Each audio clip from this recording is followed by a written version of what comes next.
Найти свою фамилию, номер аудитории, место за партой. Рассадка участников ЕГЭ проходит еще задолго до начала экзамена. Поэтому первым делом абитуриенты и их родители знакомятся со списками, вывешенными на входе УППЭ. Среди них это Марат Сурова. Сегодня она пришла поддержать свою дочь. Я очень за нее волнуюсь. Мы долго готовились, поступаем мы в медицинскую академию, хотим стать хорошим стоматологом. В общем, я хочу всем пожелать удачи сегодня, всем поступающим. Родители все тут стоят, переживают тоже, как и я. А для Дианы Гандалоевой это уже вторая попытка осуществить мечту детства – стать известным стоматологом. В прошлом году ей не хватило несколько баллов для поступления в медицинский вуз.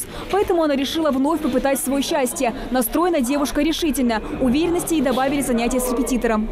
Я подтягивала генетику. Теория для меня как бы особого труда не составляет. Я с преподом подтягивала чисто генетику, поскольку я вообще не вникала в нее.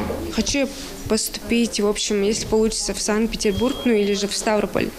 Сегодня абитуриенты сдают досрочный экзамен по 3 предметам на выбор. Это физика, иностранные языки и биология. Если говорить об изменениях в КИМах, то в этом году по физике добавились новые задания базового уровня. Одно из них связано с астрофизикой. Также появился прототип задания, в котором абитуриенту необходимо полностью собрать установку для проведения опыта, указав все комплектующие. Но это далеко не все. А вот ЕГЭ по биологии и иностранным языкам серьезным изменениям не подверглись. До начала экзамена осталось совсем немного. КИМы для участников ЕГЭ уже готовы, остался обязательный инструктаж. В случае нарушения установленного порядка проведения ЕГЭ вы будете удалены с экзамена. Участники, нарушившие порядок проведения экзамена, повторно к сдаче ЕГЭ в текущем году не допускаются. А чтобы экзамен прошел без нарушений и максимально прозрачно, за его ходом следят общественные наблюдатели. Это студенты вузов, колледжей и просто неравнодушные жители, в том числе и Мадина Дзейтова.